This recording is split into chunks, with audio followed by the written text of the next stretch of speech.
Bonsoir à toutes, bonsoir à tous. L'école béninoise semble faire une expérience particulière depuis cette rentrée scolaire. Dans plusieurs établissements, plus d'un mois après, des classes restent sans enseignants. Avec l'avènement des classes multigrades dans les écoles primaires publiques, les salles de classe sont bondées. Les enseignants qui tiennent ces classes vivent et impuissants. Cette réalité est grogne. On pouvait croire que les ressources humaines manquent à l'État dans ce secteur. Mais quand on sait que des milliers d'enseignants de formation évalués et déclarés et admis sont dans l'attente depuis d'être déployés sur le terrain, mais n'entendent rien du ministère, il est à s'interroger sur cette politique qui est implémentée. Ce soir, nous recevons pour vous un de ces enseignants de formation. Serge Hervé Agossou, bonsoir. Bonsoir, monsieur Sartuné Diossou. Bonsoir à tous. Vous êtes enseignant de formation, disais-je. Oui. Vous avez fait l'école normale. Oui. On vous a appelé pour être évalué parce que le besoin se fait sentir. Vous avez été à l'évaluation. Racontez-nous brièvement ce qui s'est passé, le parcours que vous avez suivi jusqu'ici. Oui, merci, monsieur Sartuné Diossou. Vous savez, les 24 et 25 août 2018, nous avions fait une évaluation diagnostique. Et cette évaluation diagnostique était décernée seulement pour les détenteurs du diplôme professionnel, c'est-à-dire ceux qui ont fait uniquement les écoles normales. Même ceux qui ont eu les diplômes sur le tas n'étaient pas autorisés à concourir. Donc c'est seulement ceux qui ont fait les écoles professionnelles, c'est-à-dire les ENI. Donc cette évaluation a eu lieu le 25 et 24 août 2018. Donc on était là, on avait même cru que l'année qui va suivre, c'est-à-dire l'année 2018-2019, on allait appeler ceux qui sont reçus à cet examen. Mais rien. Mais nous, on s'est dit que peut-être qu'ils ont leur programme, ils ont leur calendrier. Un an a passé, on était là. Un an après, ils ont fait sortir les résultats de cette évaluation diagnostique de août 2018. Les résultats sont sortis quand? Août 2019, c'est-à-dire un an après. Donc, pour nous, il n'y a pas de raison que le déploiement ne se fait pas. Donc, c'est dire que on serait dans les écoles pour cette année 2019-2020. Donc, on était là que il y a encore évaluation diagnostique pour les enseignants du secondaire. Pour ces enseignants-là, les résultats sont sortis. On a eu leur redéploiement sur le terrain. Mais avant, dans le même temps, on a eu que le commencement de la fusion a commencé avec des classes multigrades. Cela veut dire quoi? Cela veut dire que on met CICP ensemble, C1CD ensemble, ou bien on met deux groupes ensemble. Et c'est là que nous observons des classes pléthoriques, c'est-à-dire des classes à 120 élèves, voire 150 élèves. Donc, lorsque la rentrée a commencé, il y a même certains fondés, comme ils ont vu les résultats, que certains de leurs enseignants sont reçus à cette test, à cette évaluation diagnostique. Certains fondés ont remercié ces enseignants-là. C'est-à-dire qu'il y en a qui intervenaient dans des écoles privées. Oui.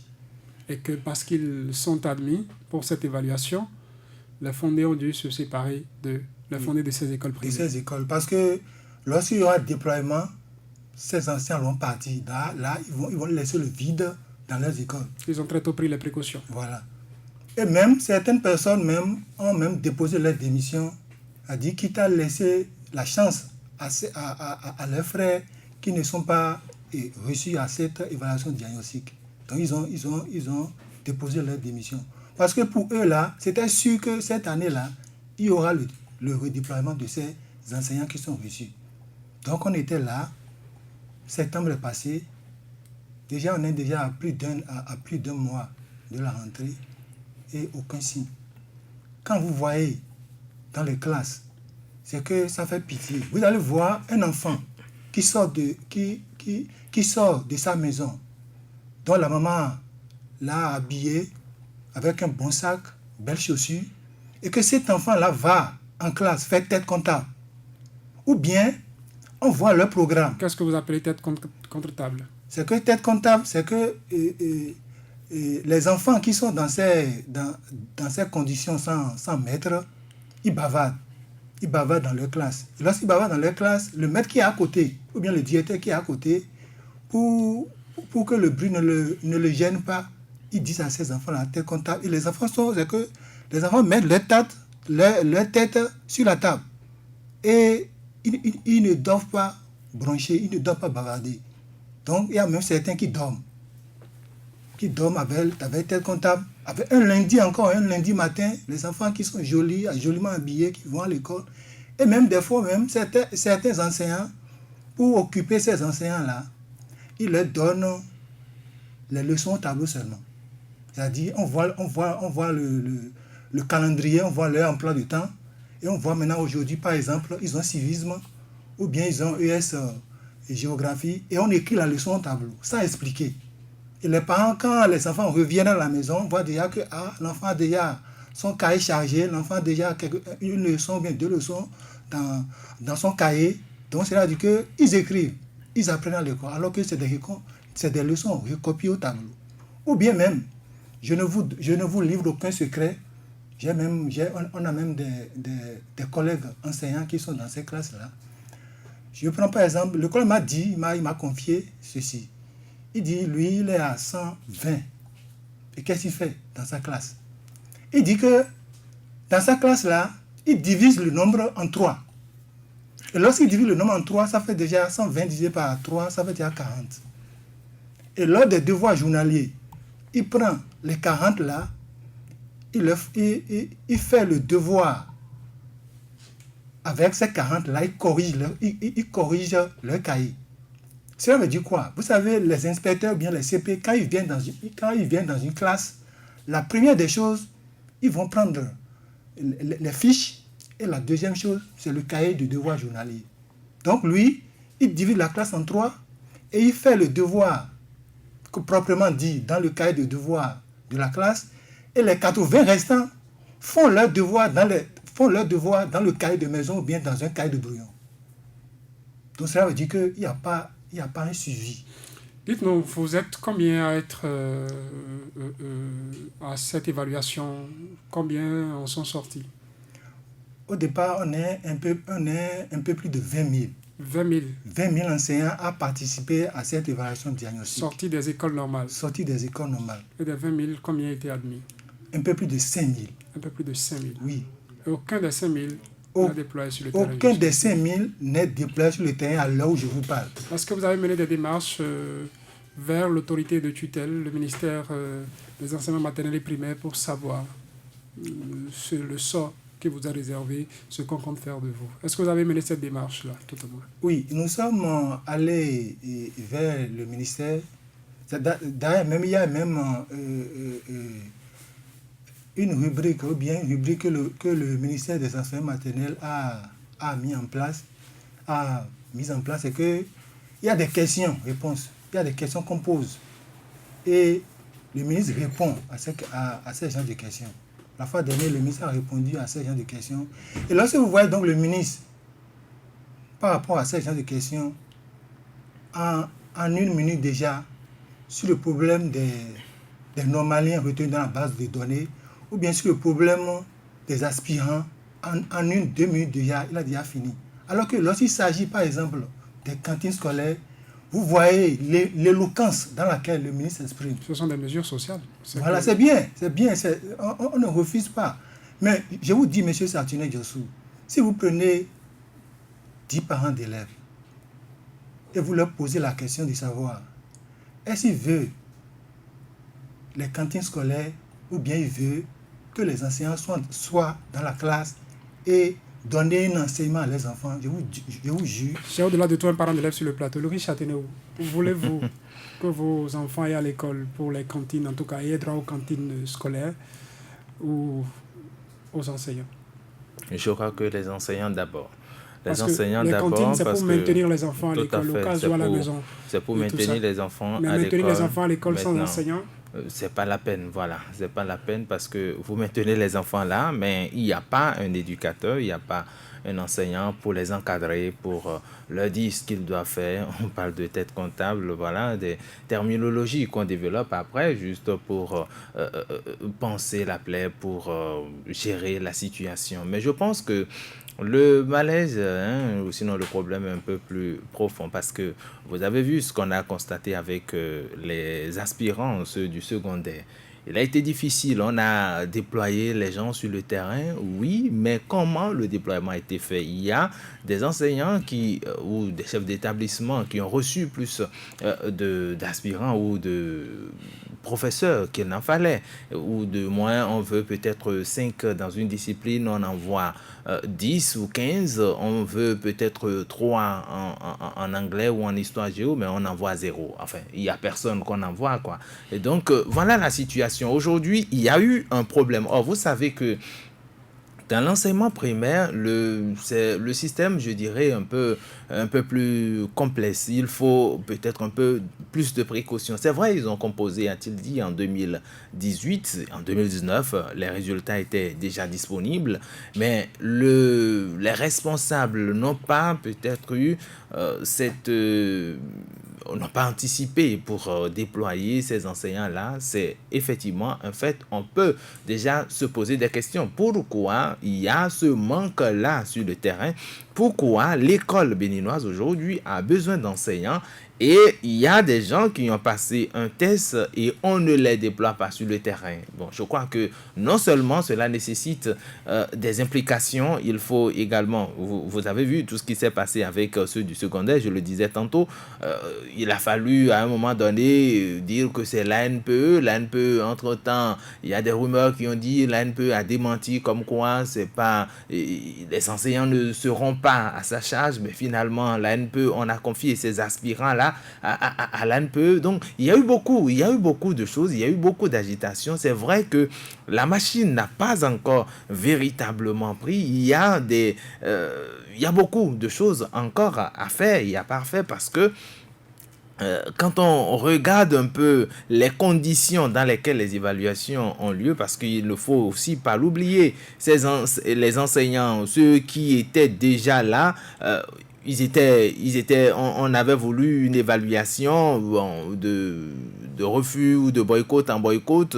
Je crois, la dernière évaluation a eu lieu vers la fin de l'année complètement, donc en mai, je crois. Donc, il a fallu également les résultats. Après les résultats, il faut alors déployer. Donc, je crois que c'est tout un processus qui n'a pas permis certainement aux autorités compétentes d'avoir une marge de manœuvre pour donc véritablement s'engager pour dire voilà ce qu'il faut faire, voilà ce qu'il faut faire. Moi, je pense, parce qu'il n'était pas non plus dit à ces enseignants, à ces aspirants-là, une fois vous êtes admis, vous êtes d'office, ça dit à la disposition de l'État, vous serez déployé sur le terrain. On a dit, vous passez les tests et après les tests, voilà, on peut vous déployer sur le terrain en cas de besoin. On sait ceux-là à qui nous avons affaire. C'est vrai qu'il a évoqué le cas tout à l'heure de ceux-là qui, ayant appris qu'ils sont admis, ils sont remerciés par les promoteurs d'établissements privés ou eux-mêmes déjà ils laissent ces postes-là pour donc attendre le déploiement sur le terrain. Donc je pense que c'est vrai, c'est des situations qui arrivent, mais il fallait peut-être être un peu plus prudent pour attendre véritablement à ce que l'État puisse déployer d'abord les gens sur le terrain avant quelques opérations ou avant quelques décisions. Gabin Azoma, plus de 5000 enseignants admis suite à une évaluation dans la base de données. Sur le terrain, on a des enfants dans l'établissement qui n'ont pas d'enseignants. Est-ce que ça se comprend? Non, je pense que c'est un paradoxe qui ne dit pas son nom parce que l'école, c'est quand même le soubassement de tout ce que nous voulons comme cadre pour tenir des responsabilités dans la République. Et donc, lorsque aujourd'hui, on a des enseignants qui ont été formés donc aux frais de l'État parce qu'ils ont été formés. Est-ce que c'est forcément aux frais de l'État? Oui, bien sûr. Aux frais de l'État? Bien sûr. ceux qui ont été formés dans les génies, c'est aux frais de l'État. Parce qu'il y a différentes catégories d'admission. Hein. Voilà. Oui, Il y a différentes catégories. Il y en a qui paient leur formation. Tout à fait. Déjà, moi, je m'intéresse à ceux-là qui ont été formés aux frais de l'État. Et donc, on ne peut pas former des gens comme ça et être à court de personnel dans les écoles où des enfants donc, sont laissés à eux-mêmes, comme il a pu le dire tout à l'heure sur le plateau. Je pense que c'est une manière de fausser la base donc, de ces enfants qu'on a dans nos écoles primaires parce que tout se passe donc au niveau du primaire, c'est là le sous-bassement. Et donc si aujourd'hui un enseignant peut avoir à sa disposition 120 élèves et en faire donc ce qu'il souhaite, parce que là on dit que les enfants sont évalués en partie dans une salle de classe et le reste on choisit donc la méthode qu'on veut. Et finalement, qu'est-ce que ces enfants vont devenir après au cours de leur cursus scolaire? Moi, je pense que c'est un problème qui se pose et les autorités béninoises qui ont à charge le système éducatif aujourd'hui sont en train de faire dans l'amateurisme de mon point de vue parce que l'école, c'est une question de prospection, c'est une question de vision prospective. On doit pouvoir prendre en considération tout ça et prendre des mesures en amont. Aujourd'hui, l'État qui a décidé de faire ces réformes-là devait quand même essayer de dire, mais écoutez, nous sommes dans un secteur où c'est véritablement, c'est du lourd, c'est vaste. Et donc, si on doit faire des réformes, on doit pouvoir mettre le temps nécessaire pour ne pas se retrouver face à des difficultés comme on le voit actuellement. Et on a du mal à comprendre. Et le ministre, ou les ministres qui ont à charge ces différents secteurs-là aujourd'hui, quand vous les écoutez, c'est un peu comme si, ils sont sur le bon chemin. Et moi, je dis, c'est un problème dramatique parce que des enfants qui sortent de la maison et qui reviennent parce que lorsque le parent laisse son enfant partir à l'école, il doit revenir avec des enseignements, il doit revenir avec des cours bien donnés, des explications bien fournies.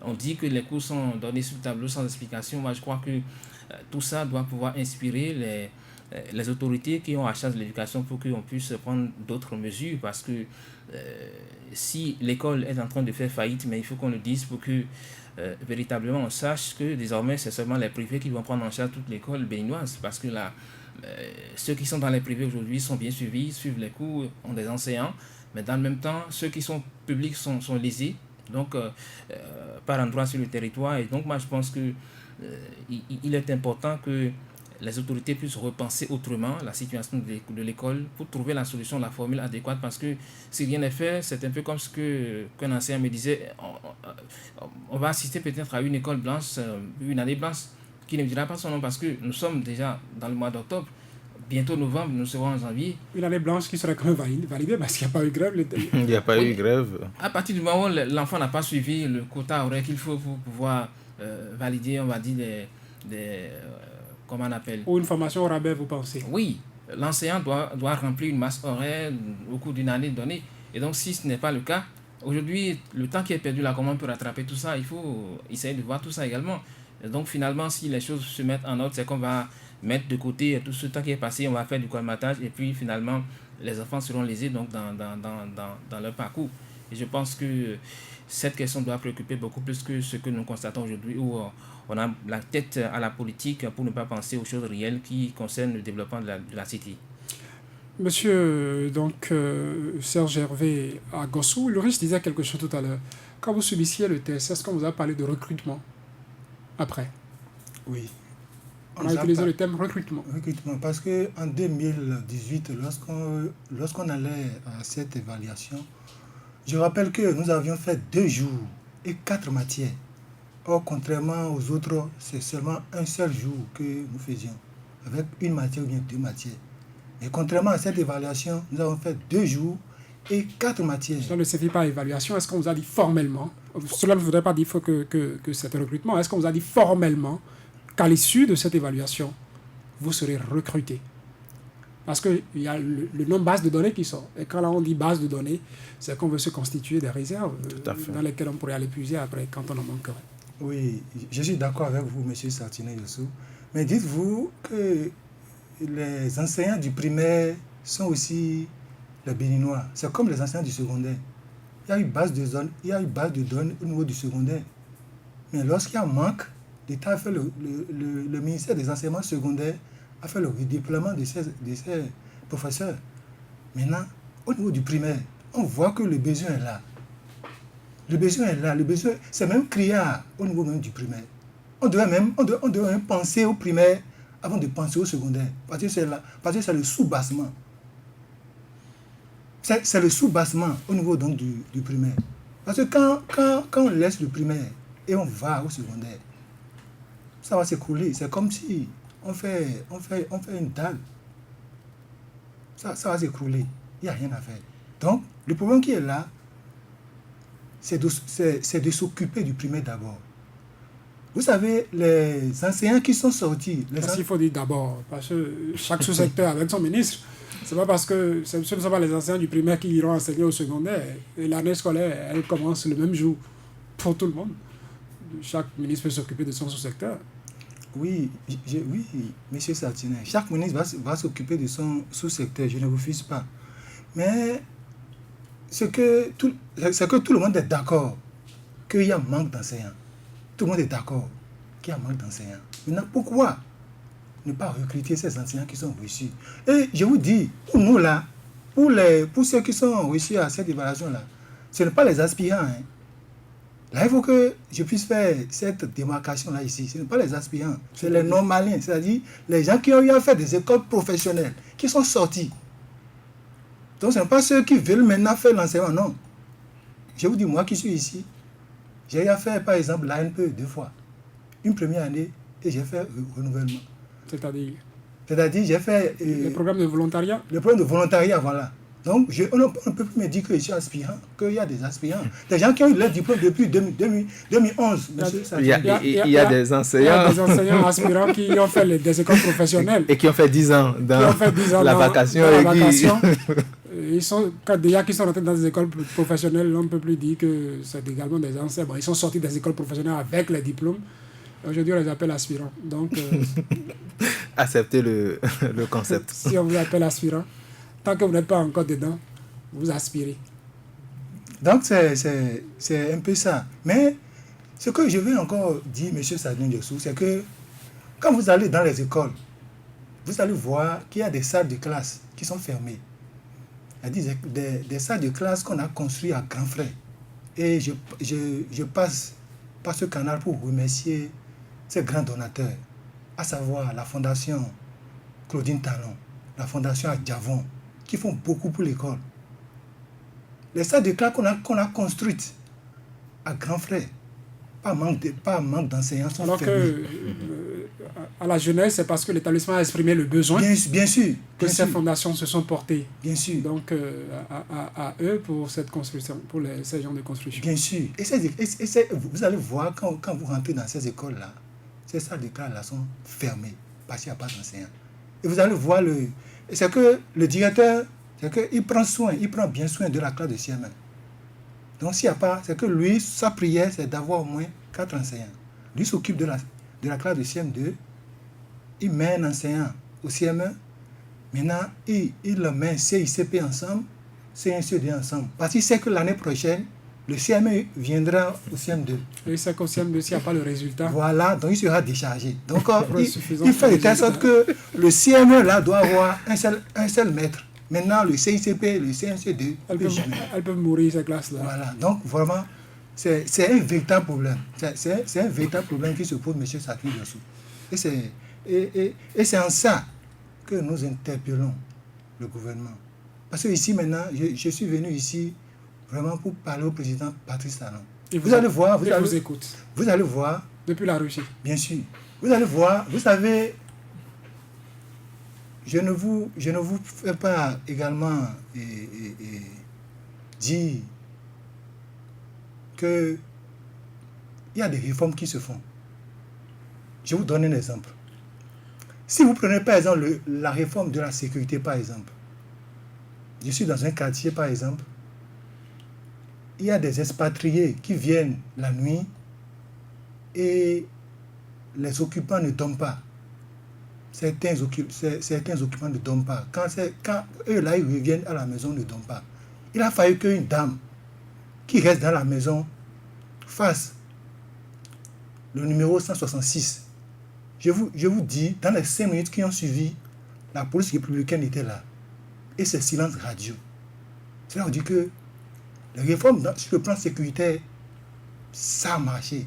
On peut tirer un coup de chapeau au gouvernement. Deuxièmement, Si vous prenez par exemple le domaine de la santé, si vous allez dans les hôpitaux, M. Satin Dios, vous allez voir toutes les spécialités. Ce n'est pas que vous allez venir à 6 heures avec votre malade et c'est à 14 heures que le médecin est là. Vous allez voir toutes les spécialités. Mais le médecin peut être là à 6 heures, vous recevoir à 15 heures. Ce n'est pas votre domaine. Nous descendons, nous savons ce qui se passe aussi. Bien sûr, c'est qu'on peut dire qu'il y a amélioration. Oh, avant, ce n'était pas ça, M. Satin Dios. Si nous ne prenons pas en égard le domaine des transports, les conducteurs peuvent vous le dire. Ils peuvent quitter Porto-Novo pour aller à Caïmaman, mais Porto-Novo pour aller à Malanville. Les tracasseries, ce n'est pas comme avant. Il faut le dire. Vous allez voir tout récemment la politique. Tout ça pour vous, ça marche. Vous parlez au président de la République. Maintenant, quand vous lui dites que tout marche. Voilà, tout marche. Maintenant, sauf le sous-secteur de l'enseignement. Sauf le sous-secteur de l'enseignement. Pour que ça marche. Pour que ça marche, quand vous déplacez sur le terrain. Non, c'est pas ça. Bien sûr, c'est ça, monsieur Satin Dios. Vous avez dit que c'est pas ça. Bien sûr, c'est ça. Et ce que je vous dis, monsieur Satin Dios, c'est que si vous prenez par exemple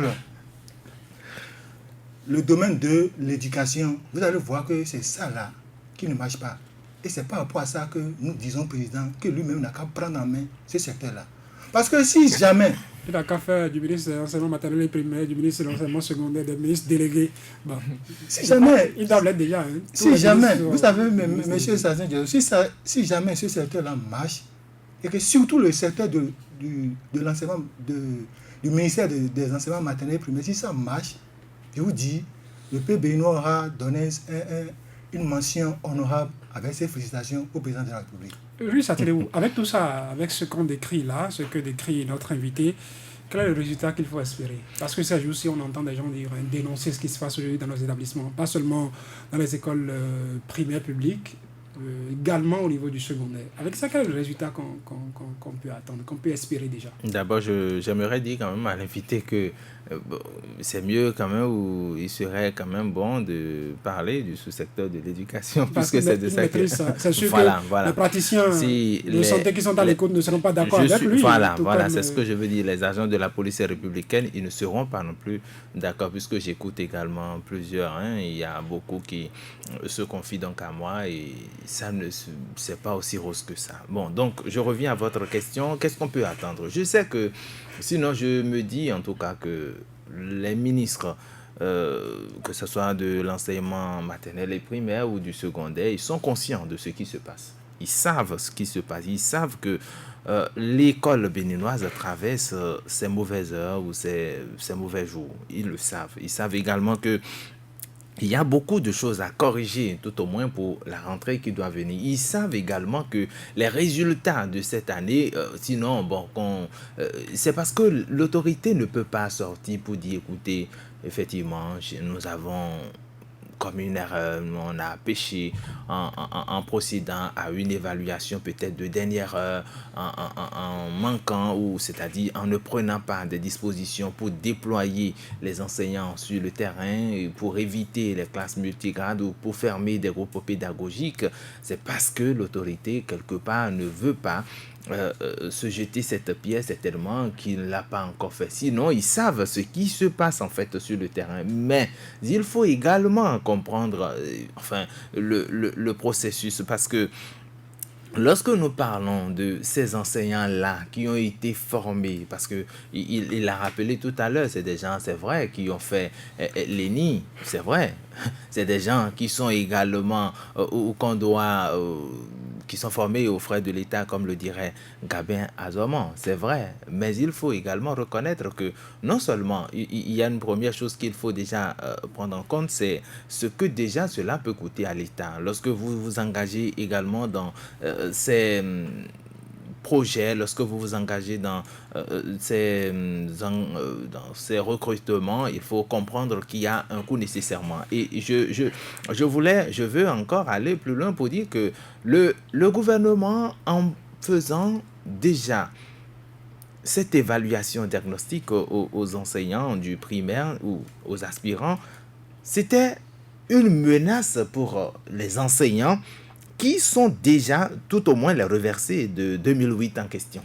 pour dire, écoutez, si vous n'allez pas composer, écoutez, il y a des gens là pour venir vous remplacer. Point. Il y avait un manque déjà avant. Il y avait déjà un manque, effectivement, qu'il fallait combler, mais il n'y avait pas cette mesure de fusionner les classes telles qu'on le voit aujourd'hui. C'est parce que ça s'est accentué. Et le gouvernement, prenant cette mesure, s'est dit, écoutez, nous avons notre objectif. C'est certainement pour faire chuter la masse salariale, certainement. Bon, enfin, je suis dans les hypothèses, hein, certainement quand l'évaluation diagnostique va donc se faire, voilà, quand ils iront, quand je veux parler donc de ces enseignants qui sont déjà en fonction, quand ils iront à la formation, qu'ils verront comment est-ce qu'ils vont sucrer ou enlever ou décharger plusieurs, le temps de ramener ceux-ci parce que ceux-ci ne coûteront peut-être pas aussi cher que les autres. Et voilà, donc c'est un mécanisme en fait. Je suis en train de chercher l'image exacte pour vous montrer ou démontrer en fait ce que je suis en train de dire, mais le gouvernement était dans une dynamique et ça relevait d'une stratégie. Faire venir ceux-ci pour casser le rythme des autres, confier ceux-ci à l'NPE ou à une structure privée pour quand même décharger plusieurs. C'est parce que le plan du gouvernement a échoué que ceux-ci aujourd'hui ne sont plus déployés sur le terrain. Il faut qu'on puisse également le dire ou le préciser. C'est parce que le gouvernement, la logique du gouvernement, le plan, la démarche du gouvernement n'a plus abouti. Parce que vous êtes dans les hypothèses. À mon analyse, je pense quand même que c'était ça, parce que ceux-ci devraient avoir nécessairement une place. Et vous allez voir, je crois qu'il n'est pas encore tard. Le chef de l'État... Le riche a supposé que le gouvernement soit dans cette logique. On en a connu que, je crois, la dernière fois, ou hier, on recevait quelqu'un qui parlait de 503. Tout à fait. Mais est-ce que le constat que nous avons sur le terrain, le manque là se chiffre à 503? Pas 503 dans le primaire, c'est-à-dire ce sont les suspendus du primaire, du secondaire qui font environ 503. À supposer même que les 503 viennent du primaire. Est-ce qu'aujourd'hui, le nombre de classes qui manquent d'enseignants ne dépasse pas, selon les échos qui nous viennent de partout, ça dépasse ce nombre-là? Ça dépasse ce nombre-là et il faut féliciter les directeurs, ceux qui gèrent pour le moment cette situation-là, sans pouvoir crier, sans pouvoir demander de l'aide, parce que finalement, on a l'impression que ils subissent le martyre, mais ils peuvent rien dire, ils ne peuvent pas dire, écoutez, ce que nous vivons, nous ne pouvons pas donner de résultats dans ces conditions-là. Mais ils sont toujours là à faire ce qu'on leur demande et puis c'est ça en fait la rupture aussi.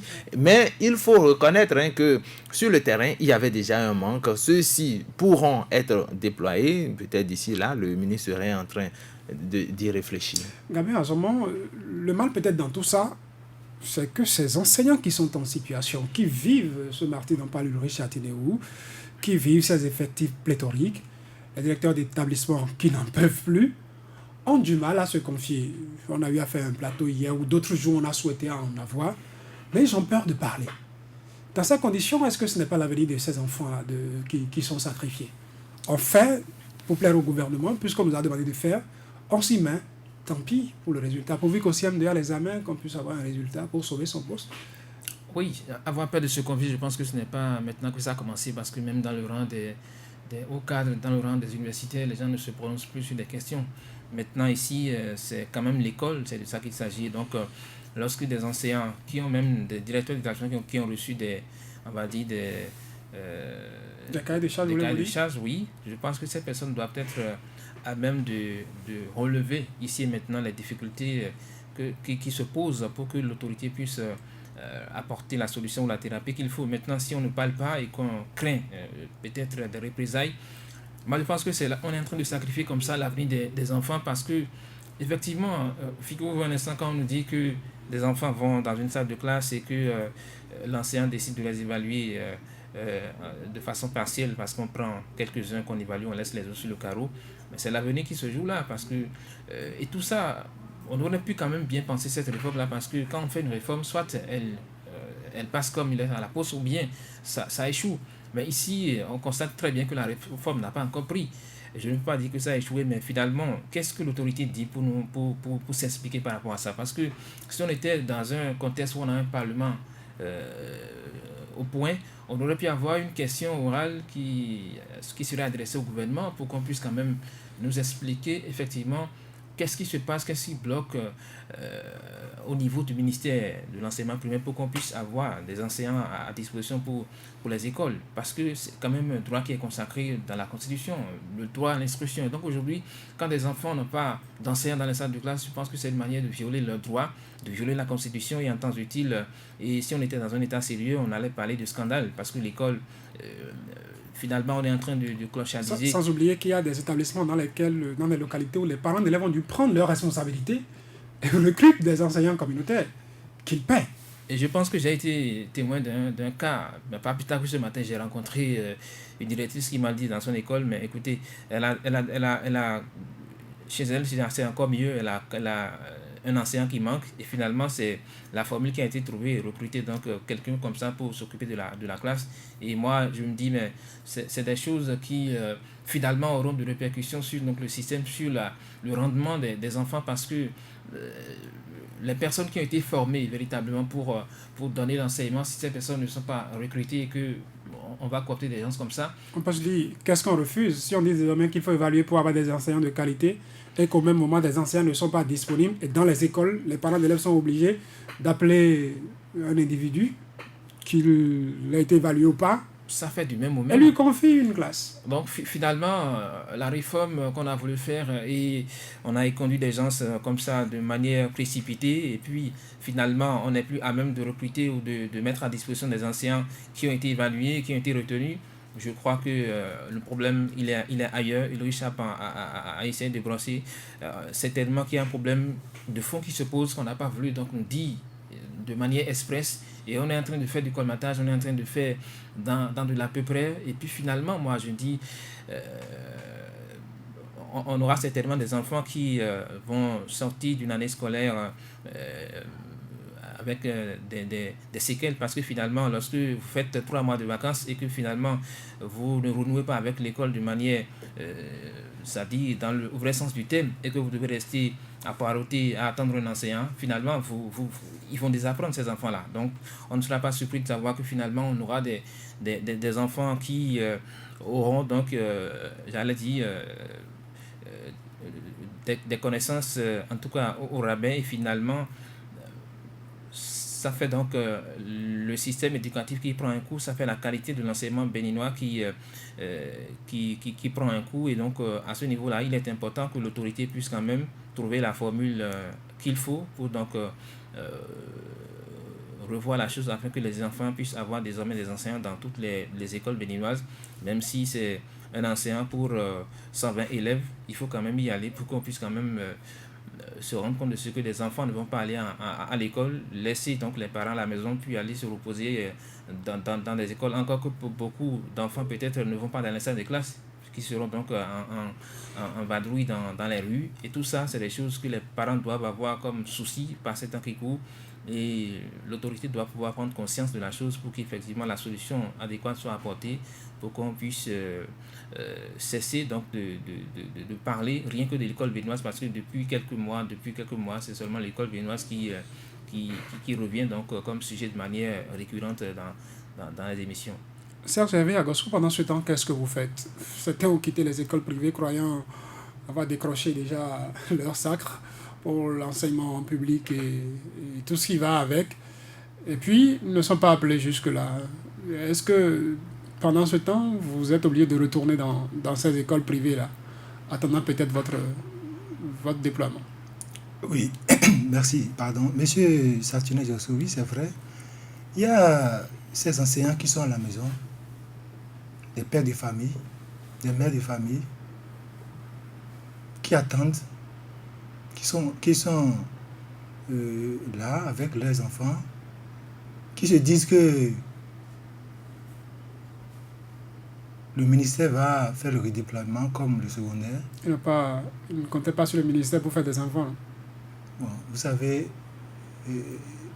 quand vous finissez votre formation, c'est vrai qu'on est en Afrique et on dit souvent qu'il faut le boulot d'abord enfin, des gens disent il faut le boulot d'abord, il faut un boulot stable, c'est ça, avant de faire des enfants. Je vous dis, il y a des gens, depuis 2011 jusqu'à ce jour, ils ont fini leur formation. Ils ont déjà atteint la trentaine, voire même 40 ans, dépassé même. Ils ont fait les écoles professionnelles. Ils sont encore à la maison. Vous savez, c'est un drame. Je ne vous arrête pas, vous savez ce que ça m'a rappelé. Je compte l'histoire rapidement et ça lui vécu. Il m'est arrivé un de ces soirs, un de ces week-ends, de faire un crochet dans un débit de boisson pour me faire plaisir avec des amis. Et il se fait que la table se faisait servir par une dame qui était sortie d'une école normale d'instituteur.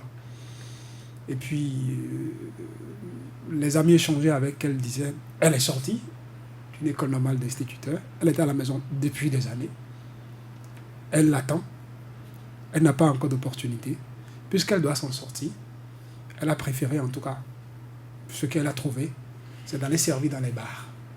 Je vais juste compter cette histoire comme pour dire, un cas comme ça qu'on a vécu. Merci, M. Satien Diassou, c'est un cas récurrent. Il y a de ces cas-là.